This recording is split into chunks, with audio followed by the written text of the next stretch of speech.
Shalom, shalom, shalom. Je vais attendre que les personnes se connectent.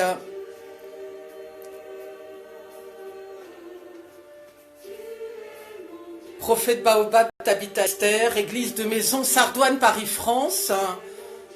Je devais partir en évangélisation, mais en fait, les personnes qui devaient partir avec moi n'ont pas pu partir. Alors j'ai senti qu'en fait l'évangélisation, je devais le faire dans cet outil. Et que c'était le temps de m'adresser au peuple. Église de France, l'église de France qui est en souffrance. Amen.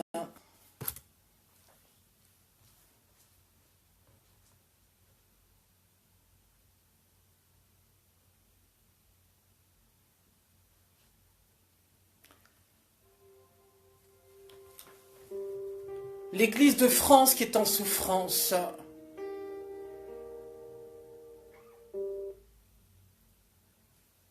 Et j'espère vraiment que cette vidéo pourra être intégralement transmise. Parce que bon nombre d'entre nous avons des problèmes de connexion. Et ce n'est pas d'aujourd'hui. J'attends que quelques personnes se connectent. Je vous dirai en préambule que je ne, comme dit Ecclésiaste, que ce que je vais peut-être apporter, il n'y a rien de nouveau sous le soleil. D'ailleurs, il y a du soleil à Paris aujourd'hui. Mais par un élan prophétique. Et j'ai à cœur quand même, avant de commencer cette vidéo, vraiment d'honorer vraiment les devanciers qui ont parlé ces derniers jours, devanciers, prophètes qui se sont adressés dans cet outil. Je ne vais pas les nommer parce que moi-même je risque d'en oublier un et ils seraient peut-être vexés, donc je ne donnerai pas de nom. J'ai entendu des paroles puissantes. Alors, j'ai senti vraiment beaucoup cet élan prophétique de dénonciation, de paroles, non pas par esprit, en esprit revanchard, mais simplement en esprit de vérité. Peut-être c'est le temps que les gens s'expriment.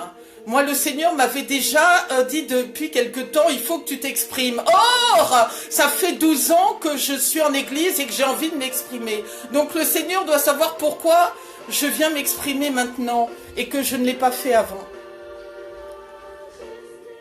En fait, c'est pas parce que je suis conduit par ces messieurs, c'est parce que le Saint-Esprit m'a conduit à le faire et voilà, je me rends humble par rapport à ça. Je les ai écoutés avec beaucoup d'attention. Ils ont dit vraiment des choses puissantes sur ce qui se passe en ce moment. Moi, je viens en toute humilité vraiment parler de choses qui moi-même m'ont interpellée ces 12 dernières années. Je suis en France, à Paris. Voilà, je ne suis pas en Côte d'Ivoire ou un autre pays. Chacun peut transmettre ce qu'il a pu détecter dans son pays. Voilà, moi je viens parler du mien. Amen. Nous remettons, je remets ce que je vais dire devant le Seigneur. Et puis, bien sûr, celui qui voudra rentrer dans le direct parce que, enfin, la porte est ouverte dans mon direct. S'il y a un de ces messieurs ou une dame qui veut rentrer dans le direct parce que il considérera que, voilà, il a peut-être une parole à donner aussi, qu'il n'hésite pas à le faire. J'espère que les devanciers et, on va dire, serviteurs et servantes de France vont venir se présenter aussi, parce que je ne les entends pas beaucoup. Donc j'espère que je les entendrai parler dans cet outil de ce qui se passe en France.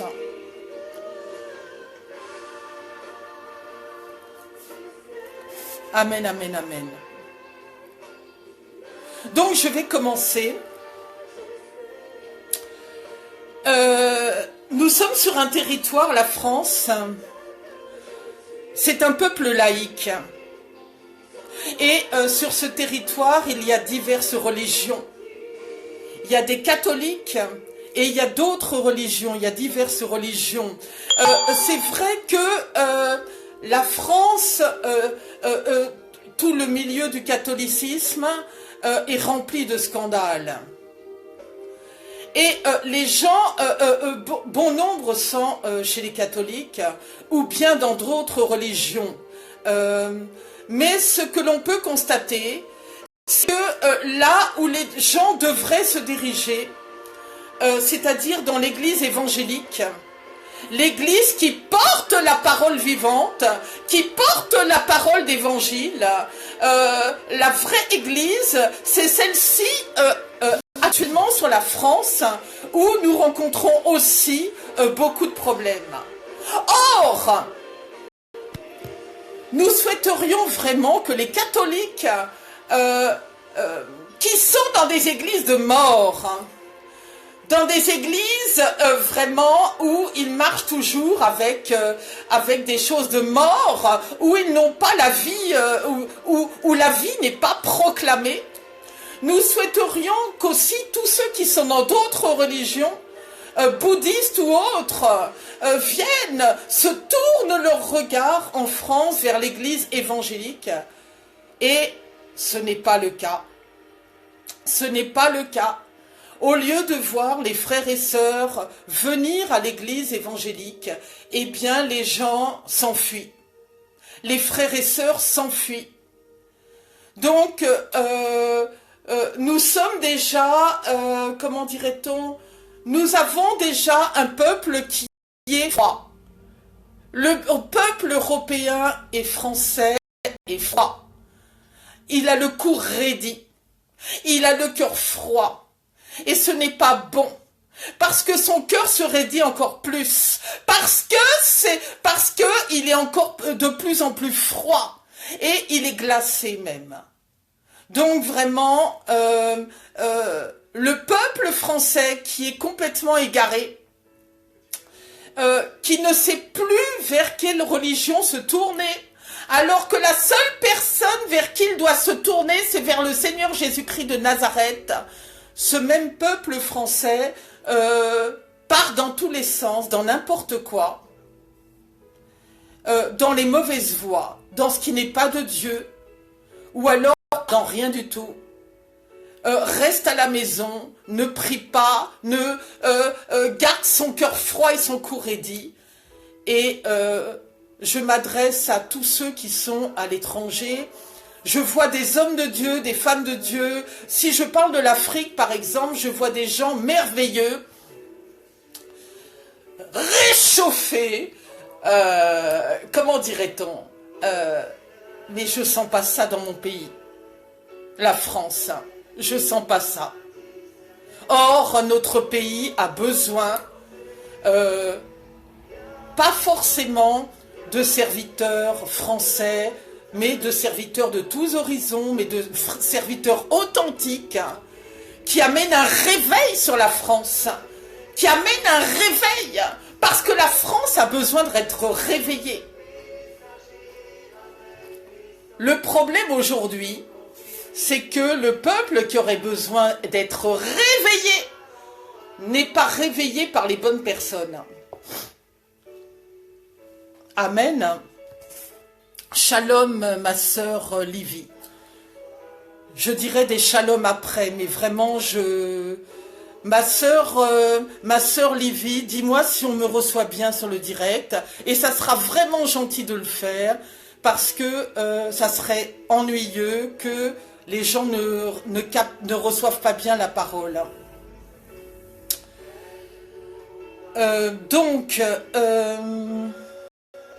Je souhaite dire aujourd'hui, je ne fais pas de procès d'intention. Je ne viens pas dans un esprit revanchard. Je ne viens pas dans un esprit, je viens dans un esprit de vérité uniquement. Et je souhaite que notre pays soit rempli de serviteurs intègres, authentique, tous les pays du monde d'ailleurs, et que tout ce qui est ivraie, que tout ce qui a été dénoncé par d'autres serviteurs qui ont parlé dans ces petits avant moi, vraiment soit éradiqué. Soit éradiqué. Que les mauvais serviteurs fichent le camp. Sortent vraiment définitivement de du réseau des églises où ils n'ont rien à faire. Et les devanciers ont beaucoup parlé, les prophètes aussi, vraiment merci. Parce que c'est pas facile de venir parler sur le direct de toutes ces choses. Mais nous n'avons pas peur. Peur de quoi? Peur de quoi? Moi, ça fait 12 ans que je suis combattue. Je vais avoir peur de quoi aujourd'hui? Vraiment. Je viens peut-être énoncer des choses que vous avez déjà énoncées pour certains, mais moi, j'avais déjà mis mes éléments, consigné quelques notes. On vient profiter aujourd'hui de l'ignorance des convertis et de l'ignorance des non-convertis par des fausses doctrines, pour les offrandes, les actes prophétiques. Les non-convertis s'y laissent prendre, mais aussi les convertis. Et je viens parler, voilà, j'ai quelques petites thématiques que je viens vous exprimer, qui ont bien sûr été traitées par d'autres. Je ne dis rien de nouveau sous le soleil, comme je l'ai dit tout à l'heure, mais je viens en parler aussi. Vous savez, c'est comme un peintre. Le Seigneur m'a montré ce matin. C'est comme le peintre qui met une couche de peinture. Moi, je viens mettre une couche supplémentaire. Voilà. Je viens rajouter une couche supplémentaire. Vous savez que je ne mâche pas mes mots. Mais le Seigneur nous dit oui. Vous savez, je viens dire une petite parole avant. Je ne suis pas meilleur que les autres. Je ne connais pas la Bible par cœur. J'ai des défauts aussi moi-même. Si j'ai péché, je me plie devant le Seigneur. Je ne suis pas parfaite. Mais je viens dénoncer aussi des choses. Voilà. Je viens rajouter une couche, comme je disais tout à l'heure. Je viens parler de l'enseignement. Les Écritures sont tordues par les prédicateurs. Or, le frère ou la sœur qui ne connaît pas bien la Bible, et vous savez, la Bible, il nous faudra bien du temps, et même quand on arrivera en fin de vie, on ne la connaîtra pas bien, personne d'entre nous peut dire qu'il connaît parfaitement la Bible. Il va entendre des choses arriver dans ses oreilles. Et s'il est nouveau converti, il va gober tout ce qu'il va entendre. Je vois ça sur le territoire de France. Les gens ont le serviteur tend les Écritures comme il veut, comme ça l'arrange. Et ça, ce n'est pas normal. Mais le Seigneur nous dit, dans Thessaloniciens 5, 21, examinez toutes choses, retenez ce qui est bon. Or, quand on entend la parole à l'église, on prend tout ce qu'on entend.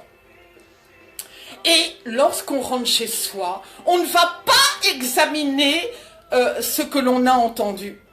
Est-ce vrai? Est-ce que ce que l'on a entendu est vrai? Et je viens dénoncer ça. Les prédicateurs, alors je le dis bien, je le répète, il y a des bonnes personnes, des gens authentiques. Je viens parler des gens qui ne le sont pas. Il y a sur les territoires de France qu'on ne se méprenne pas. Pour les gens qui travaillent en France, des gens authentiques, qui travaillent dans des églises. Mais ils sont comme les koalas en voie de disparition. Bon, c'était un petit humour en passant. N'est-ce pas? Alors, il ne faut pas faire confiance au pasteur qui était en train de te parler. Mais tu dois faire confiance au Seigneur. La parole, le psalmiste de la parole 119-130 dit « Aussi la parole et sa révélation est claire ». Et c'est la compréhension de la Bible qui... c'est l'éclairage que t'apportera la Bible qui t'évitera de tomber dans certains pièges, de tomber dans les pièges diaboliques qui sont tendus dans les églises alentours, qui sont tendus par certains pasteurs non authentiques. C'est la connaissance de la Bible qui permettra à ce que de savoir si ce que l'on entend est vrai ou faux. Amen. Certains, par ailleurs, pourront finir avec cette question d'enseignement, sont stratèges. Mais nous sommes dénoueurs de stratégie. Il y a des stratèges. J'ai entendu la dernière fois, ils ne parlent pas de repentance et de péché. Mais si, justement, si, ils en parlent.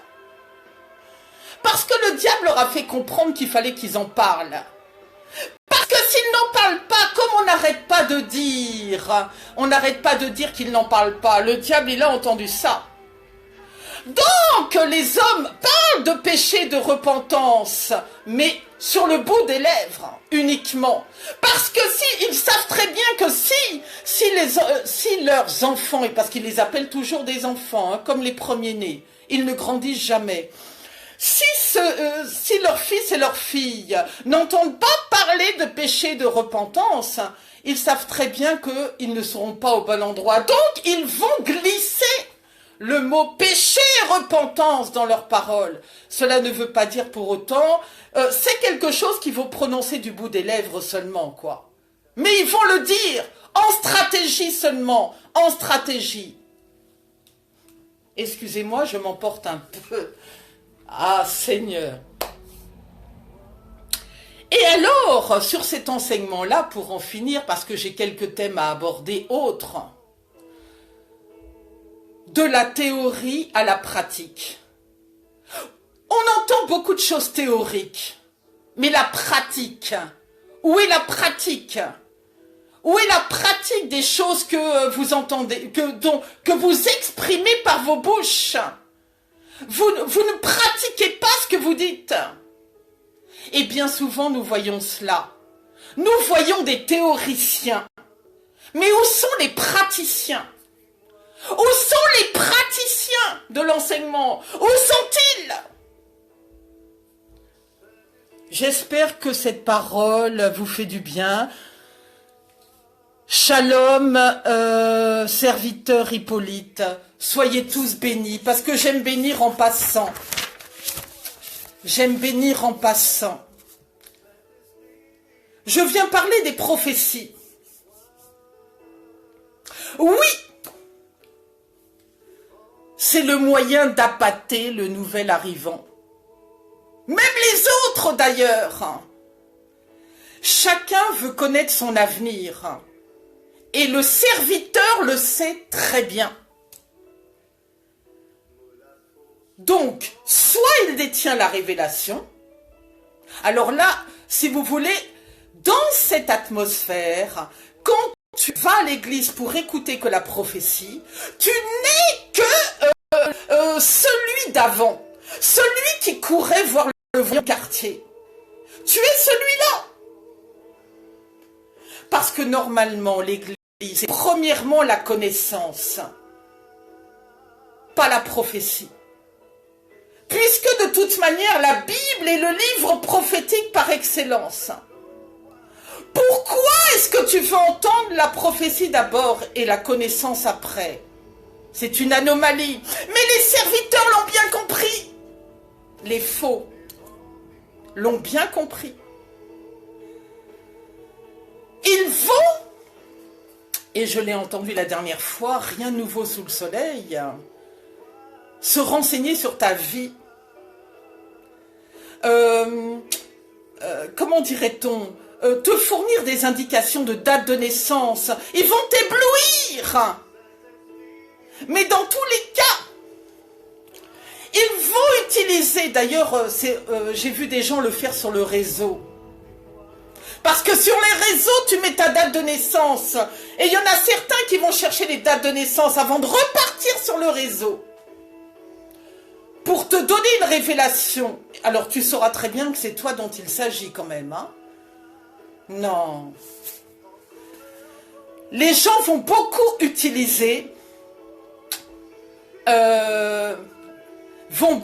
comment dirait-on,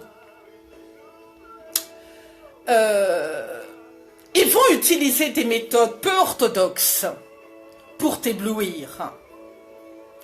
Parce que la parole de 2 Timothée 4.3 dit chacun aura la démangeaison d'entendre des choses agréables. Oui, la démangeaison. Aussi, les serviteurs qui vont te parler vont te transmettre des paroles agréables. Pourquoi? Parce que s'ils viennent te transmettre des paroles désagréables, ils sauront que tu ne vas pas rester. La vérité, il faut l'entendre. Lorsqu'on donne un conseil à un fils, à une fille, à un frère, à une sœur, lorsqu'on lui donne un conseil, lorsqu'on lui donne une parole prophétique qui est difficile à entendre, il n'aime pas, hein, il n'aime pas du tout. Il n'aime pas du tout. Je l'ai expérimenté moi-même. Il m'est arrivé de donner une parole à quelqu'un, même à un serviteur. Et ce serviteur-là m'a rabroué. Parce que voilà, j'avais reçu une parole pour lui, c'était pas forcément une parole agréable. Et donc, il n'a pas aimé du tout, du tout, du tout, du tout. Et il me l'a fait savoir, quoi. Donc, on n'est pas dans une église pour entendre premièrement la prophétie. On ne court pas à l'église pour entendre des prophéties à droite et à gauche. On va à l'église pour entendre la parole. La parole qui est claire. Et la parole le dit dans 1 Thessaloniciens 5, 20, 21. Ne méprisez pas les prophéties, mais examinez toutes choses. Mais combien de serviteurs dans les églises utilisent la stratégie pour garder les âmes, utilisent ce procédé systématique pour garder les âmes et deviennent des distributeurs de prophéties. Non. D'ailleurs, le Seigneur ne parle pas tout le temps. Le Seigneur ne parle pas tout le temps. Quelquefois il parle, quelquefois il est silencieux, il ne dit rien. Et le Seigneur n'a pas toujours des paroles agréables aux oreilles à donner. Il a aussi des paroles douloureuses et difficiles à donner. Et c'est important de donner les vraies paroles. Parce que la personne peut prier. Dire voilà ce que j'ai reçu pour toi. Il faut vraiment que tu mettes ça en prière. C'est dans le souci de la prière. Quand on vient donner une parole à quelqu'un qui est même difficile à entendre, c'est pour que cette personne rentre en prière. Et soumettre ce qu'on vient de lui dire au Seigneur. Voilà Seigneur, le prophète m'a parlé, voilà. Je viens me présenter à toi, c'est très important. Vous savez, le Seigneur connaît toutes choses. Et aussi, j'ai remarqué une chose, et je parle de la France, je ne parle pas des autres pays. Chacun va parler de ce qu'il voit chez lui. J'ai vu des fois des serviteurs être invités, des hôtes. Il y avait des conspirations dans les bureaux pour parler de telle sœur, tel frère, etc., etc. Arrivé à la chaire, on appelait l'un, on appelait l'autre. Comme si le serviteur détenait une révélation. Dans la vérité, il n'en détenait pas du tout. Puisque dans la vérité, tout le monde s'était consulté avant, dans le bureau. Le serviteur avec ses hôtes. Donc, quand l'hôte arrivait devant les serviteurs et devant les fils et les filles, il savait tout, il sait tout de votre vie, il sait toutes choses. Non, franchement, véritablement, j'espère que cette parole vous fera du bien. Moi, je viens vous parler des constats, les miens, pas les chuchotements des uns et des autres. Moi, ce que j'ai pu constater toutes ces années en Église, mes constats à moi. Amen. Amen, amen.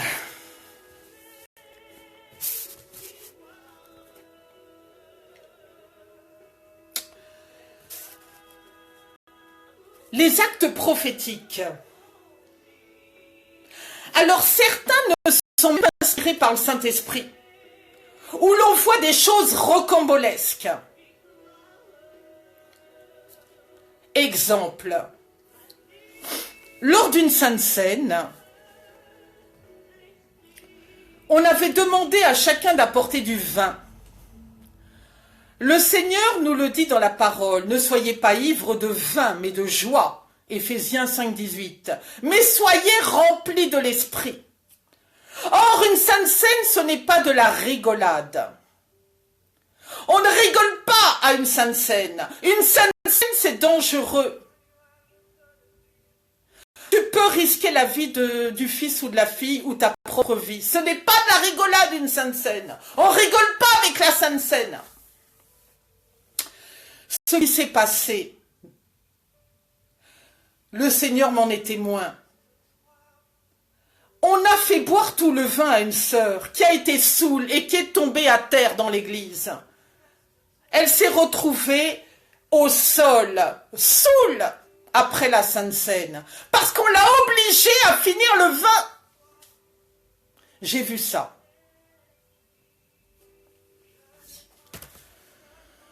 Est-ce que vous croyez vraiment que ce type d'attitude est l'attitude d'une personne qui marche avec le Saint-Esprit? Est-ce qu'on ne doit pas condamner de tels actes? Je viens vous le demander, parce que je prends un exemple factuel. Nous voyons des tas d'actes dans le réseau que je ne vais pas citer, que chacun d'entre vous a pu voir, qui ne sont pas à la gloire de Dieu. Nous en avons tous vu, donc je ne vais pas les citer. Est-ce que ces actes-là sont conduits par le Saint-Esprit? Posons-nous la question. Où est le Saint-Esprit? Parce que bien souvent, je ne sais pas où est le Saint-Esprit. Et on me reproche même de marcher qu'avec le Saint-Esprit. Mais il y a des gens qui connaissent la Bible par cœur et qui n'ont pas le Saint-Esprit. Excusez-moi, hein. Même le diable, il connaît très bien la Bible.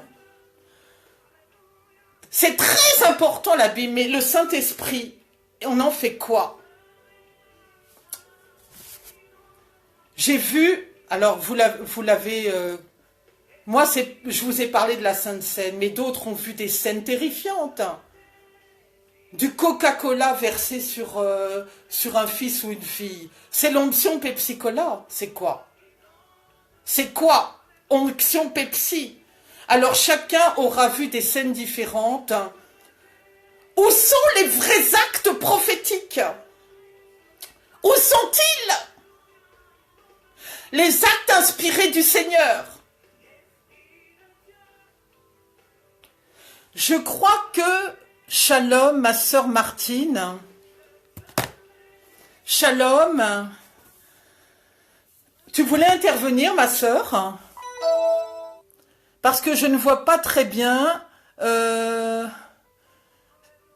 Si quelqu'un veut intervenir dans le direct, qui me fasse signe, parce que je ne vois pas, je ne sais pas. Enfin, je vois les gens, mais je ne sais pas si quelqu'un veut intervenir sur le direct. N'hésitez pas, vous avez le droit aussi à vous connecter. Je viens parler de l'imposition des mains. Alors, ne confie pas ton crâne à n'importe qui. N'accepte pas l'imposition des mains de n'importe qui. Parce qu'il y a des transferts diaboliques. Parce que la personne qui va t'imposer les mains, elle va te transférer quoi? Elle va te transférer quel esprit? Elle va te transférer quel mauvais transfert diabolique? Ne laissez pas votre crâne soumis à toutes les mains. N'acceptez pas que des gens posent les mains sur votre crâne. Qu'est-ce qu'ils vont vous transmettre? C'est quoi? Mais on a tous fait ces erreurs-là. Vous savez ce que je suis en train d'expliquer? Ce sont des choses que nous-mêmes, ce sont mes vécus à moi, ce sont les vécus d'église. On a tous fait des erreurs. On espère simplement que les gens qui font toutes ces erreurs, qui font des mauvaises choses, se repentent.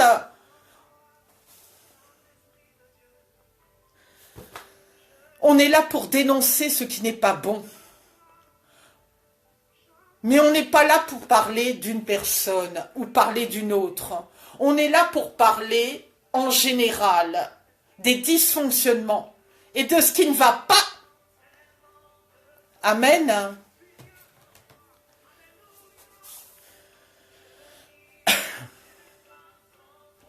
Tu ne dois pas laisser ton crâne touché par n'importe quel individu. Pareillement pour ton corps. Tu ne dois pas laisser les parties de ton corps touchées par n'importe qui. Et on y reviendra pour les délivrances. Tout le monde n'est pas, tout le monde n'est pas spécialiste, enfin n'est pas... il faut avoir une connaissance suffisante pour pouvoir aller délivrer le fils ou la fille. Ça aussi. Il faut avoir la connaissance suffisante. Et j'espère que des serviteurs vraiment zélés, des serviteurs devanciers, n'hésitez pas à venir si vous voulez prendre la parole aussi. Vous êtes vraiment cordialement invités, parce que vous êtes des gens qui connaissez toutes ces choses. Moi, je ne connais rien, j'apprends aussi. J'apprends. J'apprends tous les jours, hein, voilà. Il y a eu bien des gens avant moi. Mais, depuis en voir... hein, y a des personnes qui s'érigent délivreurs. Non, non, non, non, non. Quel démon est en face de nous? Et ce démon est en face de nous. Avant de lui faire face, est-ce qu'on sait qui il est? Est-ce qu'on sait quel démon nous fait face? On n'en sait rien du tout. Il faut faire attention. Parce que ce même démon-là que tu essayes de neutraliser, il peut nous mettre à terre grave, grave. Non, non, non, non, non. On ne peut pas s'improviser délivreur. C'est un ministère, la délivrance.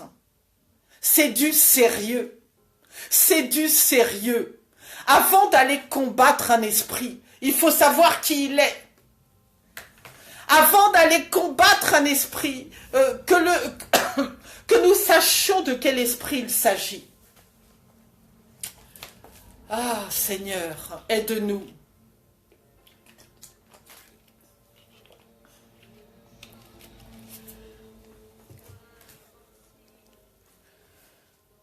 Je remets un peu de musique. La louange, c'est aux hommes droits.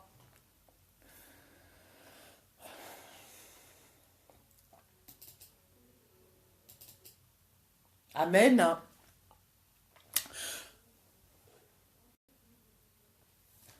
Je remets un peu de musique.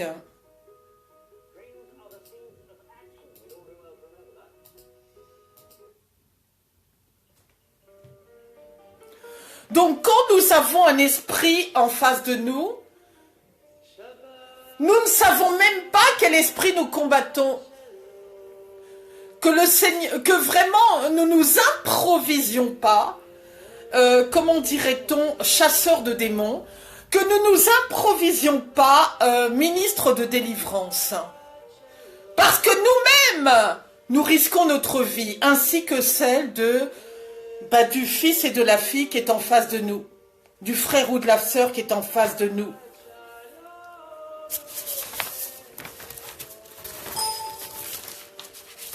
J'espère que cette parole vous fait du bien.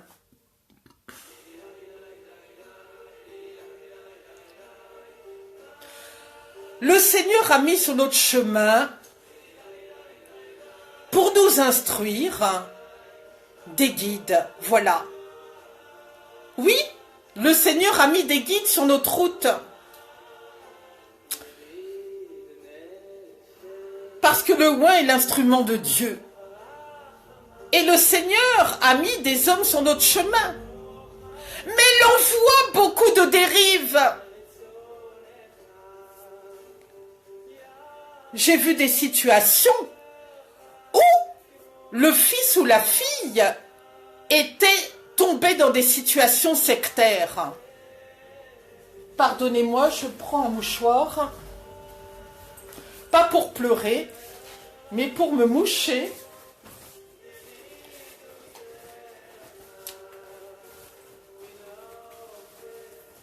Ah Seigneur, pardonnez-moi.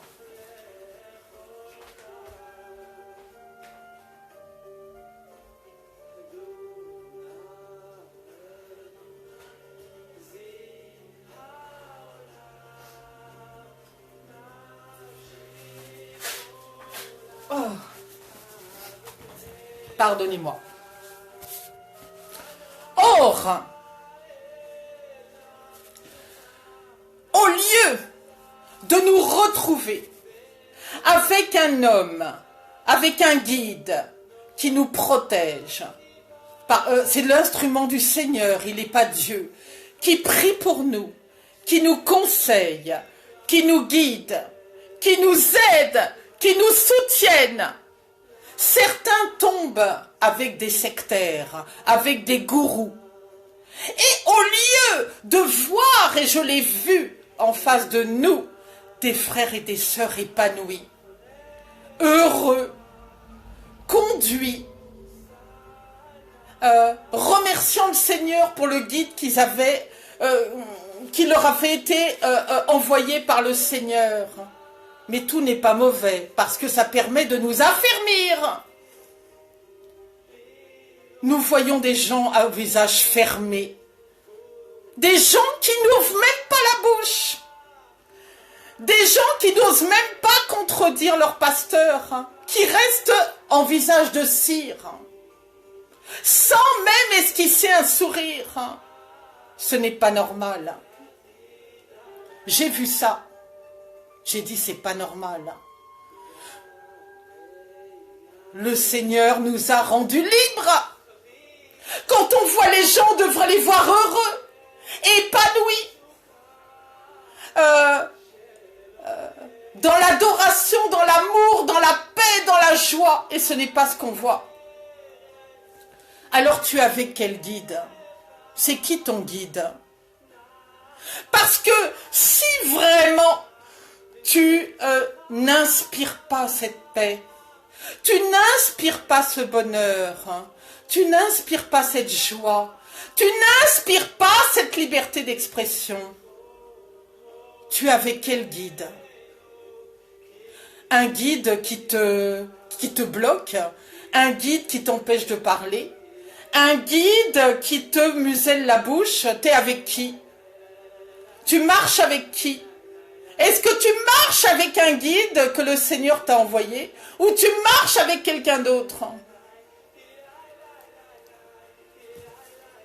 Mais je le redis encore une fois, il y a des bons guides. Il y a des bons guides. Il y a des mauvais guides. Il y a des guides authentiques qui vont apprendre vraiment des tas de choses à leurs fils et à leurs filles, qui vont les conduire. Et il y a des mauvais guides. Que vraiment le Saint-Esprit vous éclaire.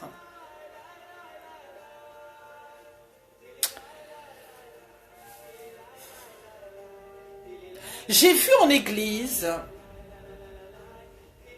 des gens, voilà, le Seigneur nous a rendus libres, hein, n'est-ce pas? S'il part, si le fils ou la fille évoque peut-être le souhait de partir, on le maudit. Le même guide qui l'a pris sous son aile, le maudit. La parole de Deutéronome 37 dit « L'Éternel ton Dieu fera tomber toutes ces malédictions sur tes ennemis, ceux qui t'auront haï et persécuté. » Les mêmes personnes qui disent être tes guides, ces mêmes personnes vont te maudire. Si tu essayes et si tu dis que tu veux partir de l'église, on veut te maudire, on te maudit. Je l'ai vécu ça aussi. Vous savez, 12 ans d'église, j'en ai vu des vertes et des pas mûres. Hein. On m'a beaucoup fait de mal, on m'a fait beaucoup de mal. On m'a tout fait, tout. Mais je remercie le Seigneur parce que tout ça m'a affermi. Et j'espère que quand vous passez ce type d'épreuve, ça vous affermit. Ça vous affermit vous aussi. Je remercie le Seigneur parce que ça m'a affermi. Beaucoup affermi même. Beaucoup, beaucoup, beaucoup. J'arrive même plus à pleurer même. Et encore jusqu'à aujourd'hui, je suis attaquée. Et si le Saint-Esprit vous parle, vous le savez très bien. Mais j'arrive même plus à pleurer. Quand je pleure, c'est de compassion pour une situation. Mais pour moi, j'arrive même plus. J'arrive même plus. Tellement on m'a fait du mal. Je reviens à la parole. Alors, quand toutes ces personnes sont assises à l'église, c'est un autre sujet. On ne veut pas qu'elles partent. Alors on leur fait miroiter des ministères. On leur fait miroiter des choses, mais on laisse le temps passer. On laisse le temps passer. Et encore, et encore, et encore. Mais attention, il y a attention. Il y a des personnes qui sont assises sur le siège, mais qui auraient dû rentrer dans leur ministère depuis longtemps. Et là, c'est grave. Parce que vous mettez la personne en danger de mort. Vous ne la faites pas rentrer dans son ministère. Pourquoi? Parce que vous voulez qu'elle reste assise sur le siège de l'église. Parce que vous vous dites, le jour où je vais la bénir, le jour où elle va rentrer dans son ministère, elle va fiche le camp. Et je le redis, je ne suis pas Dieu, mais si vous voulez rentrer dans l'outil devancier, vraiment je vous respecte beaucoup. Quiconque, n'hésitez pas. Je vous laisserai parler, vous aurez sûrement quelque chose à rajouter. Qui que ce soit. Je continue sur ma lancée. Donc, c'est des personnes qui auraient dû rentrer dans leur appel. Mais on les bloque. On les empêche de rentrer dans leur appel. Et je vois en face de moi, je les ai vus, des gens frustrés. Frustrés. Remplis d'amertume. Alors que ces personnes, le Seigneur les a déjà équipées. Et moi, je me disais dans mon fond intérieur, c'est pas normal. Hein. Seigneur, mais cette personne, elle doit déjà exercer son ministère. Pourquoi elle est encore assise là? Et je vois encore ça aujourd'hui. J'en vois beaucoup. Mais je ne dis rien, voyez? Tant que, voilà, je me dis, le Seigneur suscitera toujours quelqu'un pour venir bénir cette personne, bien sûr. Comme David dans le champ. Moi, j'ai été béni comme David dans le champ. J'étais plus en église quand j'ai été béni. Faut dire la vérité. J'étais plus dans le champ. J'étais dans le champ, pardon. Et le Seigneur a envoyé l'apôtre Ignace pour me bénir. Oh, l'apôtre Ignace n'était pas, nous n'étions pas ensemble. Nous n'étions pas, comment dirait-on, nous n'étions pas ensemble. Il était de son côté en France, moi j'étais du mien. Le Seigneur peut susciter même une pierre pour te bénir. Mais je vois des choses comme ça en église. Et je glorifie le nom du Seigneur pour la vie de l'apôtre Ignace, parce qu'il faut toujours honorer ceux qui sont venus nous bénir à un moment donné, ceux qui ont reconnu ce qu'il y avait sur nous. Donc, je viens le bénir pour sa vie. Je viens le bénir pour sa vie et celle de sa famille. N'oublions pas aussi d'honorer ceux qui sont venus nous bénir et qui, voilà, ont fait cette action de le faire. Oui, cet homme est venu me bénir et me consacrer dans mon ministère. Et je le bénis pour sa vie et celle de sa famille aussi. Donc on voit des tas de gens comme ça qui restent sur le siège alors qu'ils devraient rentrer dans leur ministère, et c'est pas normal.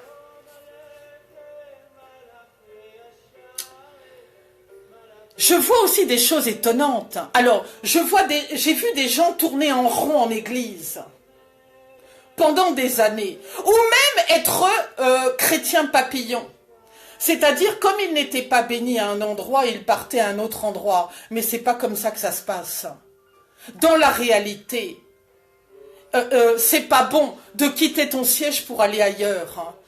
Le Seigneur te bénira pas plus parce que tu changes d'église. Le Seigneur fait comme il veut, où il veut, quand il veut.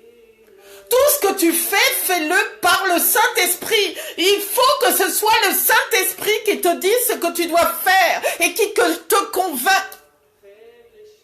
Pas l'homme, jamais. Ça a été mon erreur. Il est bien de confesser ses propres erreurs. J'ai trop suivi l'homme. Jusqu'à aujourd'hui, l'homme me dit fais pas ci, fais pas ça, fais comme ci, fais pas ça. Je suis entouré de coachs, coaching, partenariat, coaching. Non, arrête, faut arrêter ça. Je suis personne, moi. Je suis Dieu. Si Dieu me dit de suivre un homme ou une femme, je suis Dieu d'abord, mais voilà. Ça aussi, parlons-en du coaching et du partenariat. C'est un autre sujet. Tu veux suivre ton guide spirituel avec tout ton cœur, tout ton temps, ton argent, tu lui donnes toute ta confiance et il te maltraite d'une manière ou d'une autre. Le psaume 37,5 dit « Recommande ton sort à l'Éternel ». Notre confiance ne doit être qu'en l'Éternel. Moi, je ne vais pas rester sur ce sujet, c'est un sujet sensible. J'étais une personne dévouée. Je voulais qu'un guide dans ma marche. J'étais une personne dévouée, sincère, authentique, vraiment. Mais ma feuille de route n'a pas été celle-là. Ça a été très douloureux pour moi. Beaucoup de douleur. Des fois, tu veux vraiment, tu donnes tout ton cœur, ton argent, ton temps. C'est à Dieu que tu dois donner ces choses et pas à l'homme. Moi, j'ai fait ces erreurs-là. Mais gloire à Dieu, ça m'a fait rire. Donne ta confiance en l'Éternel. Pas à l'homme. Jamais, jamais, jamais, jamais. Même les membres de ta famille, ne leur fais pas confiance. Puisque tes premiers ennemis, c'est les membres de ta famille. Moi, c'est pas... La mort a failli me surprendre par par ma propre famille et pas par les gens de l'extérieur. Donne jamais ta confiance. Jamais. Même si tu souhaites donner ta confiance, ne le fais pas. Donne ta confiance en l'Éternel.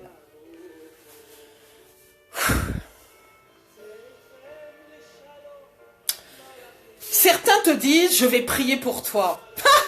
Alors là, mais il ne prie jamais. Vous savez, quand quelqu'un prie pour toi, le Saint-Esprit te renseigne.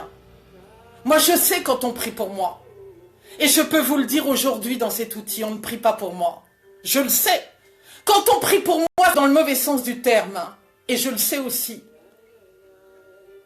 Donc, un guide vraiment qui est attaché, qui vraiment veut, qui te reconnaît comme fils ou comme fille, il prie pour toi et tu sens sa prière, tu la sens, tu te sens soulevé, tu te sens, comment dire, propulsé, tu le sens, tu le sais, le Saint-Esprit te le dit, te renseigne.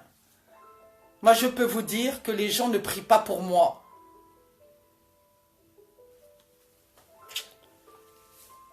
J'espère que cette parole vous fait du bien.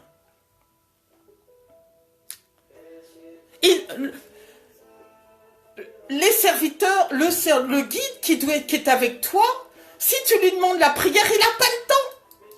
Il n'a pas le temps. Moi, j'ai vu une fois être en danger de mort. Je mets ça devant le Seigneur. J'ai appelé le pasteur, il m'a dit prie, prie, prie. Il n'avait pas le temps. Il n'avait pas le temps de prier pour moi. Alors tu es un père et il ne prie pas pour toi. Il fait quoi alors? Il fait quoi alors? Mais je le répète, parce que ça je veux quand même le dire à chaque fois que je parle, il y a des mauvaises personnes, des personnes non authentiques, et il y a des serviteurs authentiques. Parce qu'il ne faut pas les casser le travail des authentiques. Ce n'est pas du tout mon rôle. Je ne veux pas sortir de mon rôle. Et je le répète, je suis qu'une novice. Il y a des gens qui sont passés avant moi, je les respecte. Les devanciers, je ne vais pas les citer. Je vais le faire souvent dans ma vidéo. Parce qu'après, ils vont se dire, mais dis donc, elle se prend pour qui, elle, là? Non, non. J'ai entendu beaucoup de paroles, j'étais même... Oh, j'ai dit vraiment, ces messieurs, quand ils parlent, vraiment, j'ai dit merci Seigneur pour ces gens.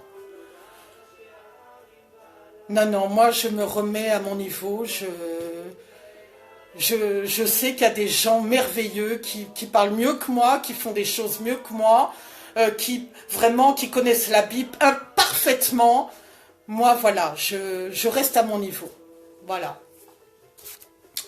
Mais je le répète, si vous voulez intervenir sur le direct, les devanciers, les prophètes, qui que ce soit qui veut intervenir sur une parole que j'ai dite, n'hésitez pas.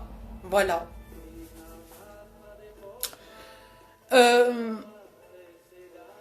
Je continue. J'ai pris des notes, hein, je suis obligée. Sinon, je vais oublier des choses. Si tu vois et détectes des choses qui ne sont pas bibliques, moi je le dis souvent, prions pour le pasteur. Prions pour ces messieurs. Il n'y a pas que les messieurs d'abord. Il y a des servantes aussi. On parle toujours des messieurs et les dames alors. Prions pour tous les hommes. Prions pour eux. Mais ne marchons pas dans le compromis. Si l'on voit des choses qui n'ont rien à voir avec le Seigneur, il faut partir, il faut fuir. Il ne faut pas marcher dans le compromis, il faut refuser ça. Il faut refuser. Moi, je me suis vue recevoir des menaces écoutez, j'ai reçu des menaces dans mon téléphone. Elles sont toujours là, des menaces. Mais vous partez. Vous ne restez pas avec des choses qui n'ont rien à voir avec le Seigneur. Ne marchez pas dans le compromis, le salut est personnel. Je viens parler de l'argent, des offrandes et actions de grâce. Eh bien, vous allez être étonnés. Oui, je suis pour. Oui. Je ne contesterai jamais les offrandes. Je ne contesterai jamais les actions de grâce. Je ne contesterai jamais ces choses. Parce qu'elles ouvrent des portes inimaginables. Et il faut avoir expérimenté ces choses pour en parler. Moi, je l'ai expérimenté. La parole le dit, relisez Malachie, mais tout ce que vous donnez, de toute manière, c'est comme le pain à la surface de l'eau, vous le retrouvez, le pain là, le pain, ce fameux pain, c'est pas n'importe quoi le pain, ce n'est pas n'importe quoi, ce pain-là, il est à surface de l'eau, vous le retrouvez, vous retrouverez tout ce que vous avez donné au Seigneur, vous le retrouverez. Et je viens dire une chose sur les offrandes et les actions de grâce. Quel que soit ce que vous faites, il n'est pas forcément nécessaire que tout le monde soit au courant. Mais tout ce que vous faites, faites-le avec joie, sans contrainte. Déjà, premièrement, mais il faut le faire. Parce que ce n'est pas forcément vous qui serez bénis, mais votre postérité. Moi, je l'ai expérimenté. Et ma postérité a été bénie, Non, le Seigneur aime les offrandes. Il aime ça. Personne ne peut contester ça, cette parole-là. Le Seigneur aime les offrandes. Il aime qu'on lui apporte des belles choses comme ça, des belles offrandes. Il aime ça. Qu'on lui présente à l'autel toutes ces choses, oui. Ah, j'appuie beaucoup dessus. Mais là aussi, nous voyons des dérives. Alors, nous y sommes. J'ai vu des personnes qui avaient peu de moyens. Voilà. La femme avait 2 talents. Le Seigneur, comment dirait-on, l'a respecté. Il a même plus apprécié son offrande que l'offrande de celui qui était millionnaire à souhait. Je remets un peu de musique.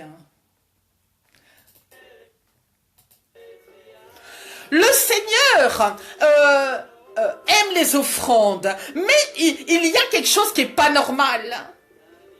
En église, si tu ne donnes rien, tu es comme le footballeur. Tu es mis sur le banc de touche. Tu es mis sur la liste rouge. C'est une plaisanterie.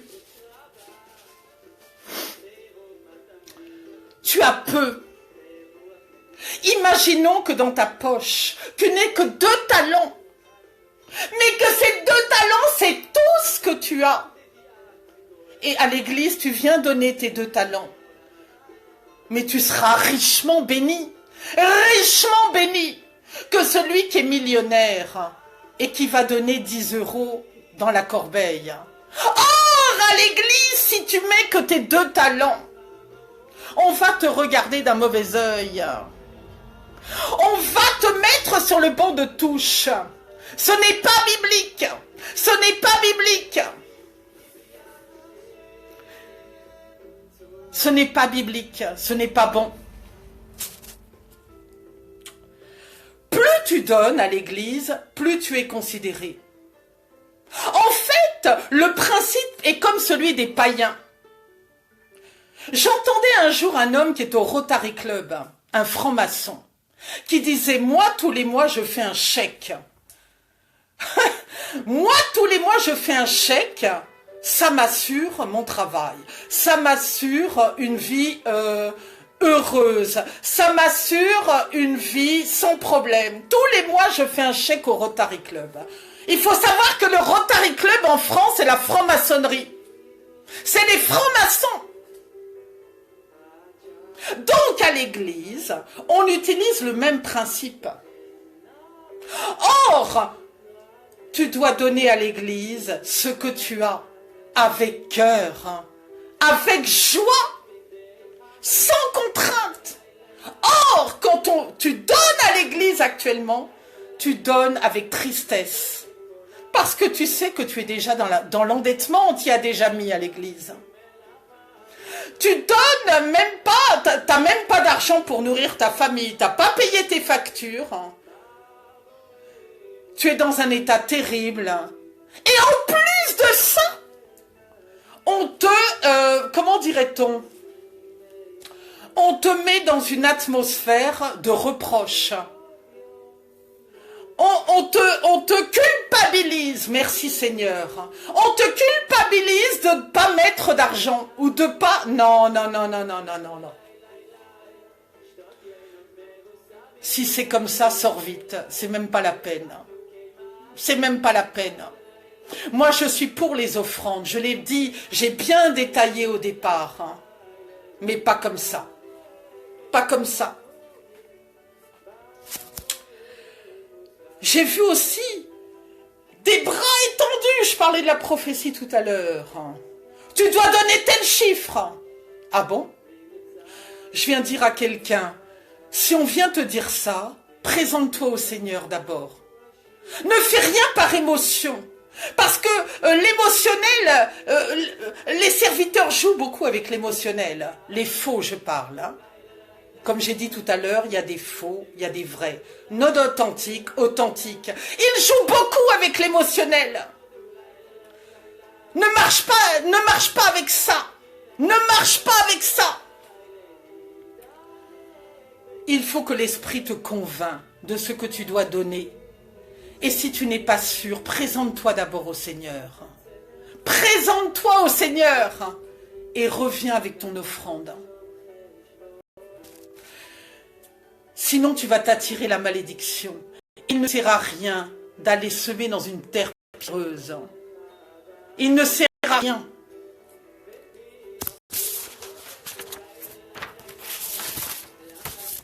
Tu donnes et tu n'es jamais béni. Ce n'est pas normal. Tu donnes et tu es surendetté. Tu donnes et tu ne donnes... Les placards de chez toi sont vides. Or, le Seigneur le dit, tu ne manqueras de rien.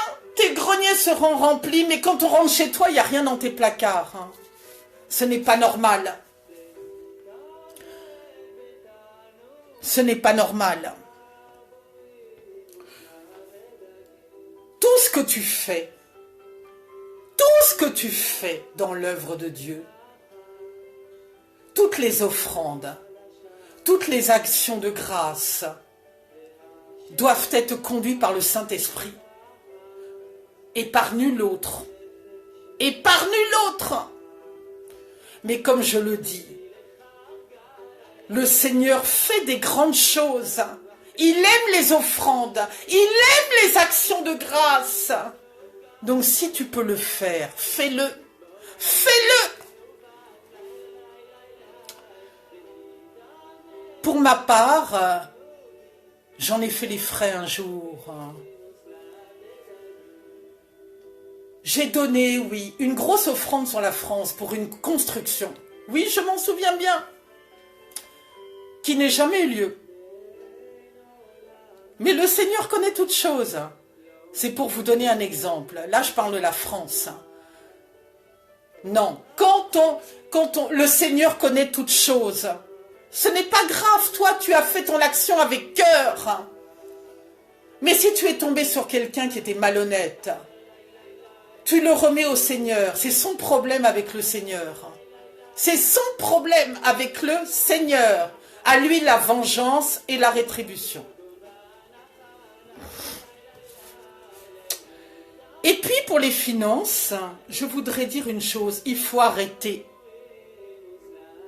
Il faut arrêter de tout faire payer à tout le monde. J'ai vu une sœur ou un frère arriver en ligne de prière. On ne voulait pas prier pour lui parce qu'il ne payait pas sa prière. C'est quoi? Qu'est-ce que ça veut dire? Donc tout est payant. Tout est payant. Une servante m'a raconté il n'y a pas si longtemps que dans une église, quand on arrive dans le bureau, c'est comme chez le docteur. Tu veux une prière, tu dois payer. On te fait une ordonnance, comme une ordonnance. Tu dois payer. Non mais, écoutez, comment ça une prière, on doit payer? Si l'on souhaite sceller la prière qui a été faite, c'est bien. C'est bien. Si l'on veut sceller la prière qui a été faite. Mais encore une fois, que ces choses soient faites avec joie. Que cette chose soit faite sans contrainte. Mais là maintenant, pour chaque situation, on fait payer. Avant, comme chez le docteur, le praticien, on fait payer. Et après on fait la chose avec toi. Non, non, non, je ne suis pas d'accord. Je ne suis pas d'accord du tout. Je ne suis pas d'accord du tout.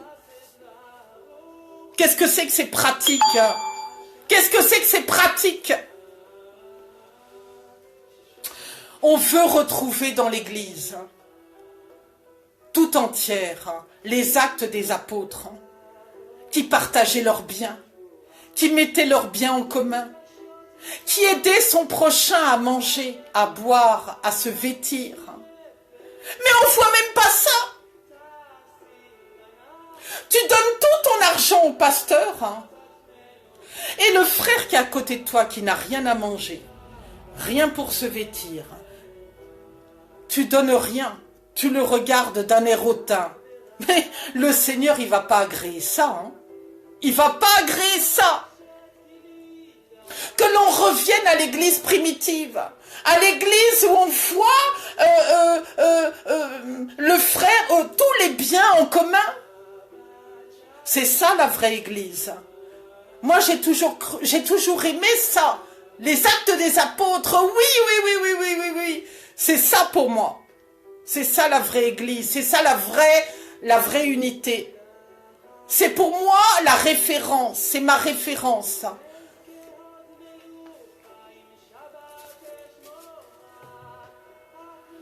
Donc vraiment, tout ce que vous faites, ne le faites pas par émotion. Parce que on va beaucoup utiliser ton mental. On va beaucoup utiliser ton mental pour payer. On va beaucoup utiliser ton mental. Donc, pour éviter, comment on dit, que ton mental en soit bousculé ou perturbé, vraiment, retourne dans la Bible. Parle, lis la Bible, vraiment, équipe-toi de la Bible. Et reste attaché à la Bible et à la parole. Afin que toutes les paroles tortueuses qu'on viendra mettre dans ton esprit ne te perturbent pas. Ne te culpabilise pas. Le Seigneur t'a rendu libre. Tu n'as pas à retourner dans un autre joug. Amen. Je viens parler des titres. Je ne suis pas contre les titres. Le Seigneur, on parle dans Éphésiens 4, 11. Il a nommé les uns comme apôtres, les autres comme prophètes, évangélistes, comme pasteurs, docteurs. Voilà, je ne suis pas contre les titres. Mais là, il y a vraiment un souci. Beaucoup même. Alors, nous avons des personnes qui, aujourd'hui, je considère que les évangiles, on doit tous proclamer les évangiles. D'accord? Parler du Seigneur, évangéliser d'une manière ou d'une autre. Mais nous voyons une personne qui aujourd'hui est évangéliste. Demain, elle est prophète. Après-demain, elle est apôtre. C'est pas sérieux. C'est pas sérieux. C'est même insupportable. C'est carrément insupportable. L'évangéliste n'a pas le même rôle que le docteur ou que le prophète, que l'apôtre. Il faut tous les gens dans le corps du Christ. Il faut toutes les, comment dirait-on, toutes les corporations. Ce n'est pas normal. Parce que celui qui s'improvise prophète, mais On reconnaîtra l'arbre par ses fruits, parce que de toute manière, à un moment donné, on va bien voir qu'il n'est pas prophète. Et puis d'ailleurs, le Seigneur parle à tous ses serviteurs. L'étoile qui est sur l'un ou sur l'autre, chacun sait qui est qui. Donc, si demain tu t'appelles apôtre, on sait très bien que tu ne l'es pas, tu te tournes en ridicule. Pareil pour le prophète, pareil pour l'évangéliste ou le docteur, c'est pas sérieux. C'est pas sérieux. On ne passe pas d'un champ à un autre comme ça, en sautant la clôture. Et j'ai même vu des choses incroyables. Une personne apôtre qui ensuite finalement voulait s'appeler prophète, voulait redonner sa dénomination de prophète. Et le lendemain, un mois ou deux plus tard, je la voyais revenir apôtre sur le réseau. Non, non, non, non, non. C'est pas sérieux. C'est pas sérieux. Il faut vraiment que cette personne ait été, comment dirait-on, ait été consacrée sérieusement par des personnes sérieuses à qui le Seigneur a parlé pour être dans leur ministère. Oh, ce n'est pas, on ne décide pas, voilà, demain matin, je suis apôtre. Non, c'est pas sérieux. Et d'ailleurs, vis-à-vis des frères et des sœurs qui sont en face de nous, on a une responsabilité. Il y a une grosse responsabilité. Donc avant d'aller saisir un titre, est-ce que vraiment tu es cette personne-là? Et d'ailleurs, on ne s'auto-proclame pas. Il faut arrêter l'autoproclamation. Il faut arrêter ça. Je suis fatiguée de ça, moi.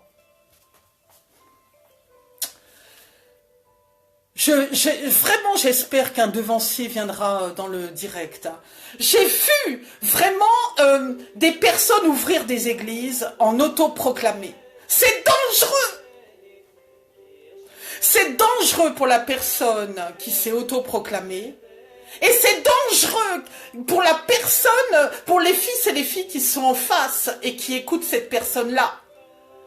J'ai vu des personnes autoproclamées et que je connais encore aujourd'hui qui ont des églises ouvertes. En France. Il faut arrêter ça. Il faut arrêter ça.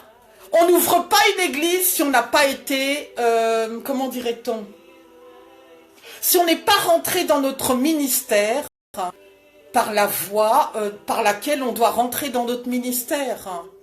Il y a une voie à suivre, donc on ne rentre pas comme ça sans avoir été consacré et en ouvrant son église. Là aussi, il y a des débordements terribles sur la France, je tiens à le dire. Et c'est dangereux. C'est pour ça qu'il est recommandé, quand on a un titre, quand on est consacré, de montrer la preuve de qui nous sommes. Enfin, le Seigneur sait qui nous sommes, mais voilà, la preuve écrite, qui t'a consacré, non, il faut, voilà, nous sommes obligés, malheureusement, c'est triste, oui, de pouvoir dire qui nous a consacrés et ces autoproclamations, c'est vraiment néfaste. Sans compter celui qui a un ministère précis et qui n'en remplit pas les attributions. Il y a des personnes apôtres qui ne font pas leur travail d'apôtre. Il y a des prophètes qui ne font pas leur travail de prophète et ainsi de suite. C'est dangereux. C'est dangereux. Sans compter les titres à rallonge.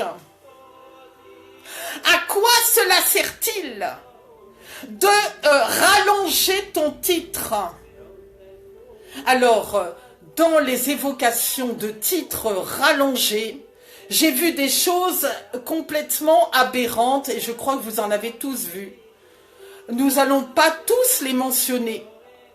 Mais, comment dirait-on, j'en ai parlé récemment dans cet outil.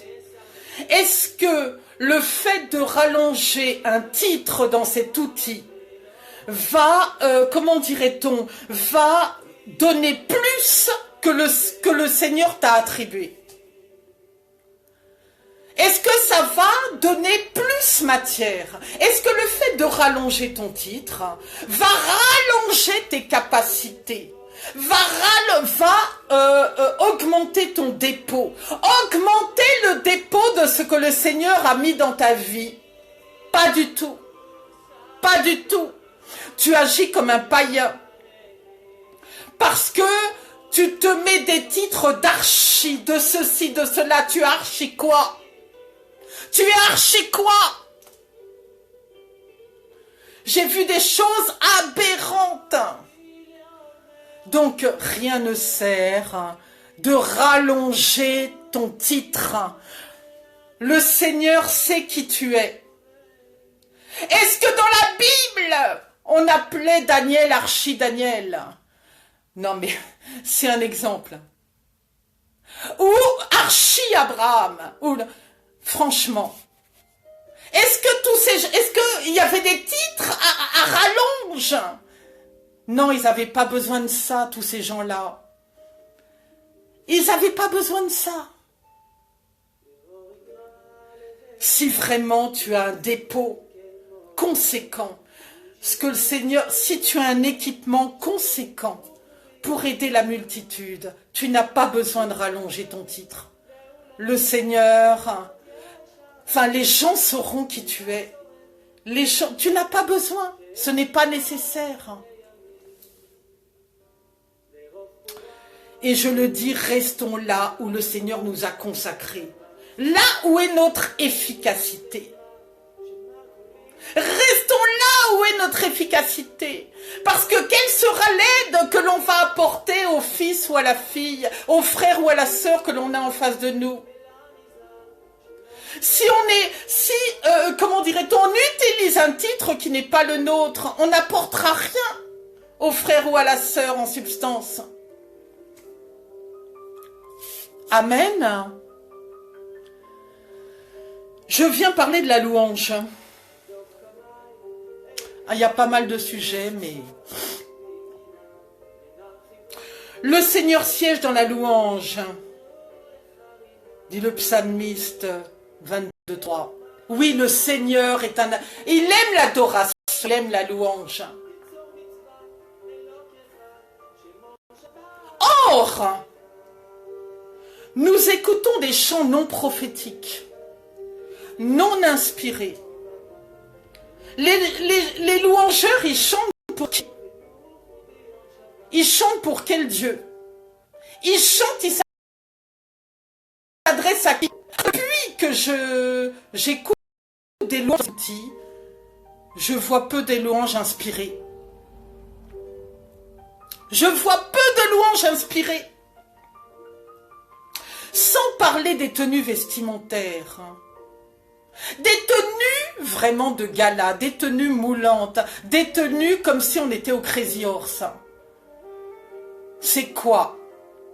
Le Seigneur n'est pas dedans. Et je viens aussi parler d'un autre problème qui se répand dans le réseau. Les personnes qui font des CD, ce n'est pas mauvais, c'est bien, à la gloire du Seigneur. Mais l'argent va à qui? Parce que si tous les CD que tu vends dans ton église vont pour aider la veuve et l'orphelin, vont pour aider les gens de ton église, dans ce cas, oui. Dans ce cas, oui. C'est une bonne chose. Mais si cet argent ne sert pas pour aider les pauvres qui sont dans ton église, pour aider ceux qui sont autour de toi, tu fais du business. Je vois beaucoup de business. Il y a beaucoup de business avec les CD dans les églises. Il faut que ça cesse. Que tout ce qui est fait soit fait pour le Seigneur, soit fait pour aider le plus grand nombre, ceux qui ont besoin d'aide. Mais que cet argent n'aille pas dans les poches des pasteurs. que cet argent de CD ne s'enfouisse pas ensuite dans les poches des pasteurs. J'espère que vous captez bien. Ah Seigneur, aide-nous vraiment. Là, je viens parler aussi de l'esclavage. J'ai vu beaucoup de frères et sœurs qui sont mis sous le joug dans leurs églises des propres frères et sœurs de leur pays. C'est les frères et sœurs de ton pays qui te mettent sous le joug. Nous retrouvons chacun déjà dans les églises, chaque église, chaque ethnie. Ce n'est pas normal. Dans une église, on devrait trouver toutes les nationalités. Mais dans les églises, on retrouve l'ethnie un tel, l'ethnie un tel, l'ethnie un tel. Et cette propre ethnie est mise sous le joug du serviteur qui est en train de parler, qui est du même pays que toi. Or, il sait très bien pourquoi. Parce qu'il connaît tes failles, il connaît ton village, il connaît les procédés, il sait comment on dit, comment il pourra te manipuler à sa guise. Parce qu'il connaît ton pays, parce que c'est son pays à lui déjà. C'est son pays à lui, donc il sait comment te manipuler. Attention, attention. Je vois beaucoup de gens d'un pays qui sont manipulés par les serviteurs de leur propre pays. C'est insupportable. Insupportable.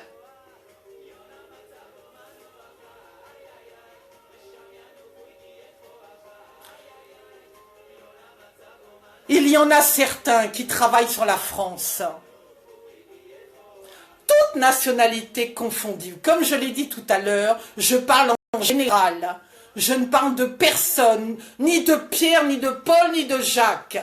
Je vois des personnes, parce qu'elles ne peuvent pas travailler dans leur pays, elles viennent travailler sur la France. Et elles viennent faire du business ici. Elles viennent ouvrir des églises ici. Parce qu'elles savent que chez elles, elles vont être rejetées là-bas. Ou elles viennent faire du business ici. Ici, ce n'est pas l'Eldorado, d'accord? Allez faire votre business ailleurs. Allez faire vos manipulations ailleurs. Allez faire votre sorcellerie ailleurs. Il y en a marre. Il y en a marre. Vraiment. Il y en a marre. Allez mettre vos infections ailleurs. Notre pays, la France, a besoin de vrais serviteurs authentiques. Seigneur, délivre-nous de tous ces églises et ces serviteurs qui ne le sont pas et qui viennent ici pour faire du business. Et j'ai oublié de dire tout à l'heure que ceux qui trouvent pas leur titre en France vont les chercher à l'étranger. Arrêtez ça aussi. Parce que tu n'arrives pas à obtenir ton titre en France, tu vas le chercher ailleurs. Faut arrêter ça.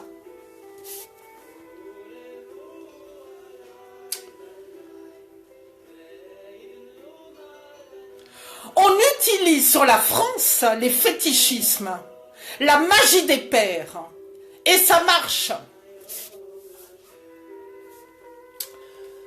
Seigneur, aide-nous. Si vous voulez intervenir, n'hésitez pas.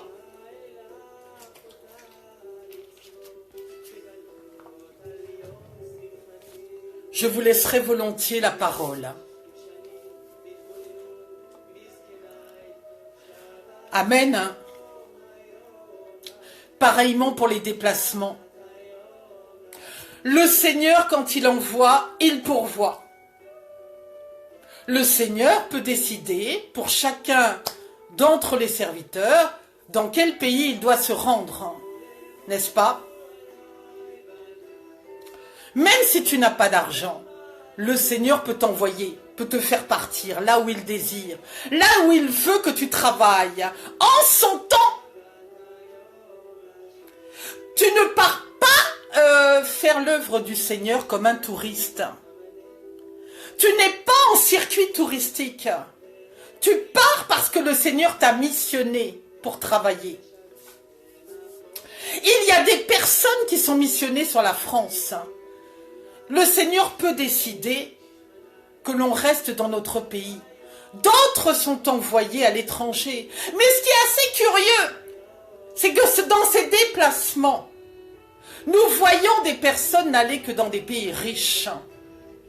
Nous voyons que des personnes allaient dans des pays soi-disant sécurisants. Parce que c'est le Seigneur qui nous apporte la sécurité et personne d'autre. Et j'ai bien aimé la réflexion la dernière fois d'un serviteur qui parlait des gardes du corps. Oui, c'est le Seigneur notre garde du corps et personne d'autre. Donc, tu ne pars pas en déplacement ou en villégiature ou en touriste. Tu pars parce que tu as une mission à réaliser. Et il y a des pays pauvres, des pays en guerre, des pays dangereux. On ne voit personne, hein. On ne voit pas de serviteurs là-bas. Hein. On ne les voit pas. On les voit que dans les pays riches. On les voit dans des pays vraiment surdéveloppés. Il faut se poser des questions, il faut s'interroger. Puisque on s'adresse au Dieu des nations. On ne s'adresse pas au Dieu que de 2 ou 3 nations. On s'adresse au Dieu des nations. Donc c'est pas normal. C'est pas normal.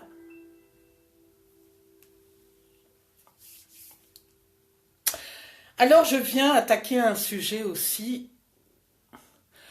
Tu es serviteur et ton travail est de bénir les gens, de les relever alors qu'ils sont déjà à terre.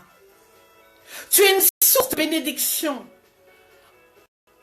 Le Seigneur t'a appelé pour être source de bénédiction, pour relever ceux qui sont courbés, fatigués, abattus.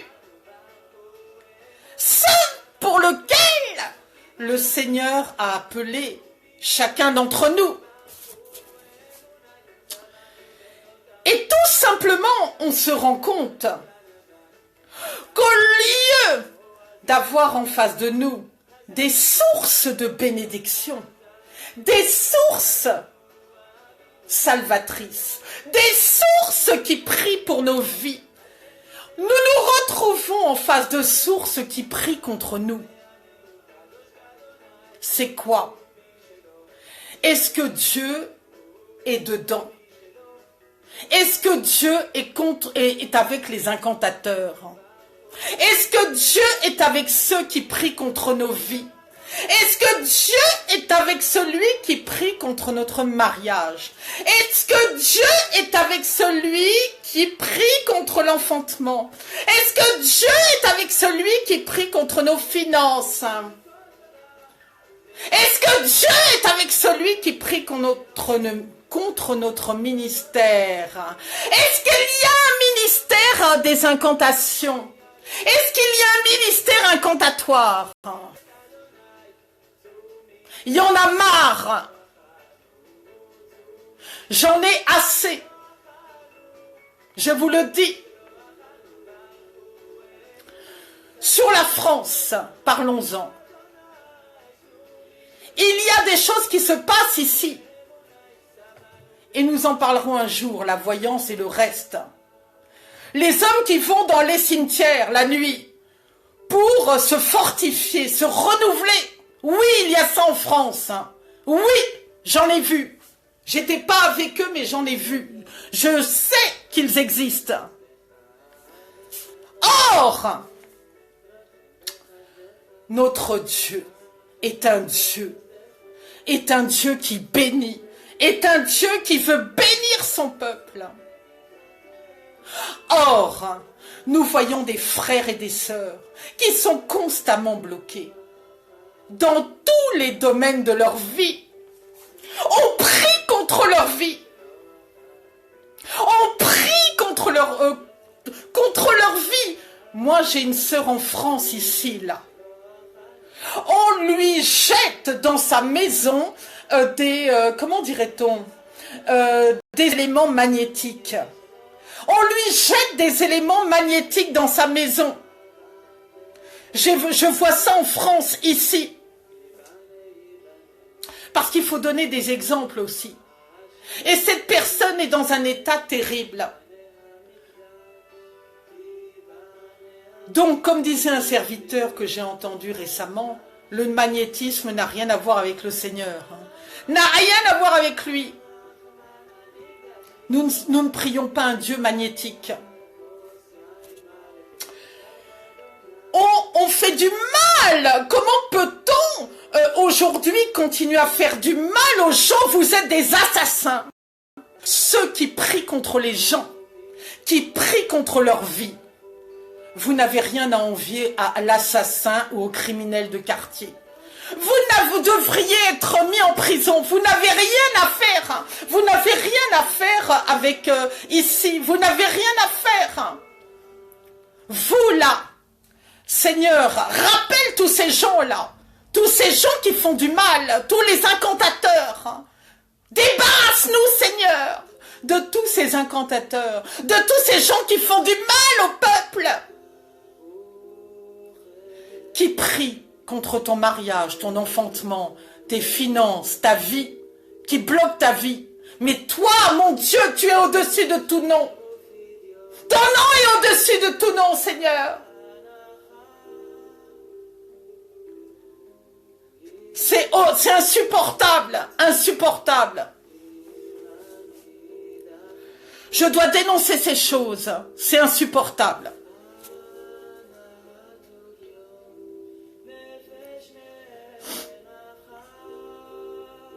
Seigneur, aide-nous. Tu pars dans ta chambre secrète. Tu es au pupitre. Tu pars dans ta chambre secrète, au pupitre. Tu es quelqu'un de merveilleux. On te donnerait le bon Dieu sans confession. Quand tu pars dans ta chambre secrète, tu pries contre la personne. C'est insupportable. Mais méfiez-vous, parce que le Saint-Esprit nous montre ces personnes au fur et à mesure.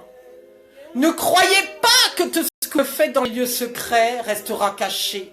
Parce que tout ce qui est caché va ressortir à la lumière. Attention. C'est insupportable. Je viens dire une chose. J'ai pris quelques exemples depuis tout à l'heure.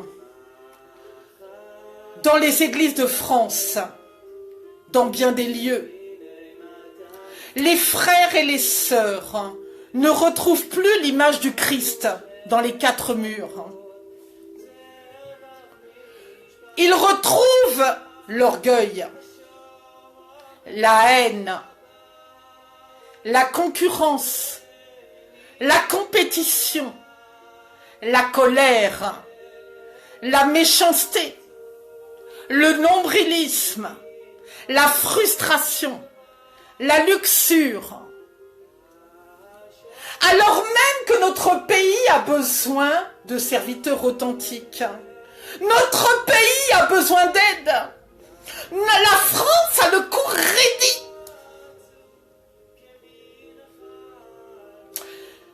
Alors même que les frères et les sœurs sont en difficulté, ont soif du Seigneur, veulent se connecter à la source, ils ont le cou raidi, ils ne veulent plus aller à l'église.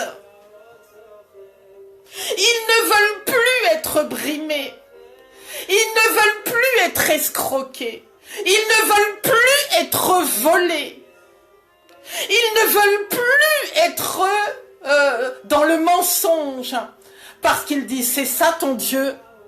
C'est ça le Dieu pour lequel tu pries. Un Dieu de mensonge. Un Dieu qui vole. Un Dieu qui escroque. Un Dieu qui fait des choses, des actes prophétiques qui n'ont rien à voir avec le... un Dieu qui fait, où il n'y a pas le Saint-Esprit. C'est ça ton Dieu. C'est ça ton Dieu. C'est ça ton Dieu qui fait que quand on sort de l'église, on pleure, on est coupable, on se sent mal, on ne veut pas rester. Je sais que des fois il y a des combats, mais il y a quand même des choses où quand on sort de l'église, on devrait se sentir épanoui, heureux, bien. On devrait même danser, partir en courant, en chantonnant. Mais non! Quand on sort de l'église, on se sent encore plus mal que quand on y est rentré.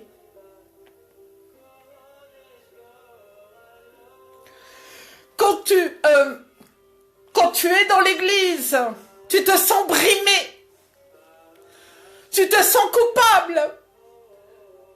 Tu es mal, ce n'est pas normal, ce n'est pas normal.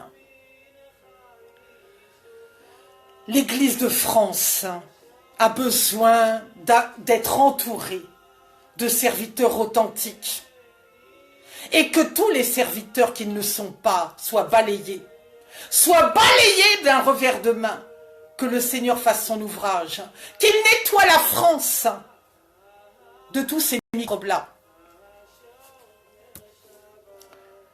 Car beaucoup pensent aller au ciel, mais ils sont voués à l'enfer. Toi, tu dois viser le ciel et pas l'enfer. Si tu es dans une mauvaise église, si tu es dans une église, que tu te sens mal, présente-toi au Seigneur. Demande au Seigneur de te conduire. Demande-lui de te dire ce que tu dois faire. Et si tu sens qu'il y a des choses qui sont faites qui n'ont rien à voir avec le Seigneur et qui s'y passent, ne fais pas de compromis. Refuse le compromis. Refuse le compromis. Refuse le compromis avec ce qui n'a rien à voir avec le Seigneur. Demande au Seigneur quelle voie tu dois suivre. Qu'il mette cette lampe à tes pieds, la lumière sur ton sentier. Si tu n'as pas d'église, ne pars pas n'importe où, n'importe comment. Présente-toi au Seigneur. Seigneur, voilà, je n'ai pas d'église. Montre-moi où je peux aller prier, où je peux me sentir bien. Ne pars pas charnellement n'importe où, n'importe comment. Chaque église a sa vision. Chaque église est différente. Le Seigneur sait ce qui est bon pour toi. Ne pars pas n'importe où. Demande au Saint-Esprit, je le dis toujours, le Saint-Esprit de te conduire. Quel chemin tu dois suivre? Où tu dois marcher? Avec qui tu dois marcher?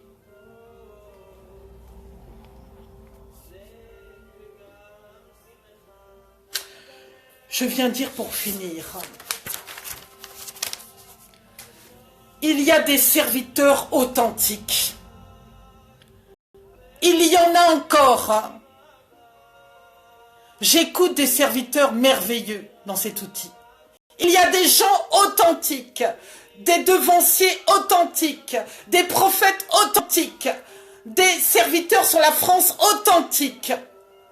Moi, ce que je souhaite, c'est que vraiment chacun d'entre vous, le Seigneur puisse vous conduire sur ce territoire de France, que vous héritiez du salut.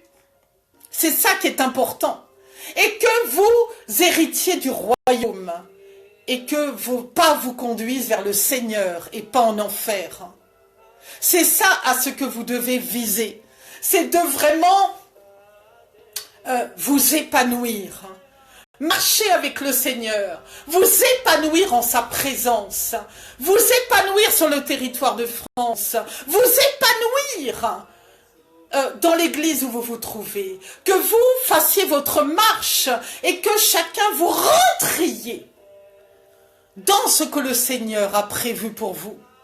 Que vous rentriez et que vous y rentriez dans la joie, dans la paix, dans l'amour, dans les actes des apôtres, que vraiment on retrouve cette église unifiée en France, cette église qui a plaisir, qui n'est plus froide, mais qui est chaude, qui court, remplie de zèle, remplie le cœur de joie, remplie de joie et d'allégresse.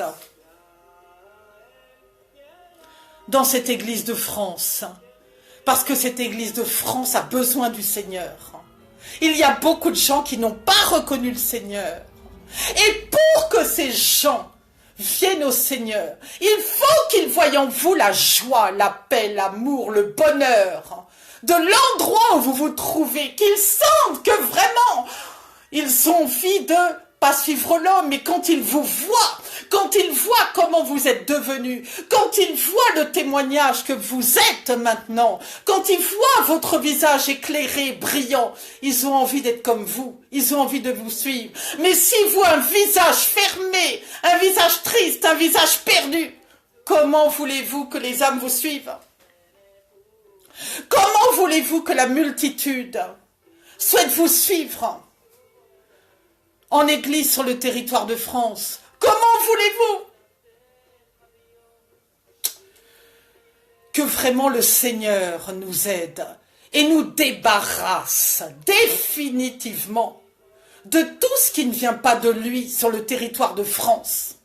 Qu'il nous débarrasse de l'ivraie et qu'il laisse croître le blé, qu'il laisse croître les serviteurs authentiques, qu'ils viendront nous faire du bien, qui viendront vraiment nous fortifier, qui viendront nous prendre par la main, qui viendront vraiment nous entourer, qui viendront vraiment nous apporter des paroles de connaissance, qui viendront prier pour nous, qui viendront vraiment réchauffer notre pays, qui viendront vraiment, comment dirait-on, faire une évangélisation massive,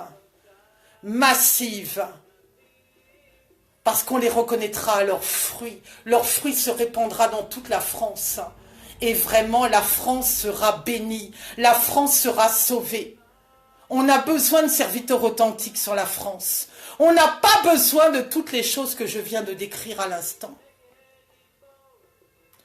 Voici la parole que je voulais vous transmettre aujourd'hui. Et vraiment, vraiment, soyez tous bénis de toutes les bénédictions que le Seigneur a en réserve pour nous. Je bénis tout le territoire de France, mais je bénis aussi tous les territoires de France et d'ailleurs. Je bénis toutes les nations. Soyez tous bénis. Un grand shalom à tous. Shalom.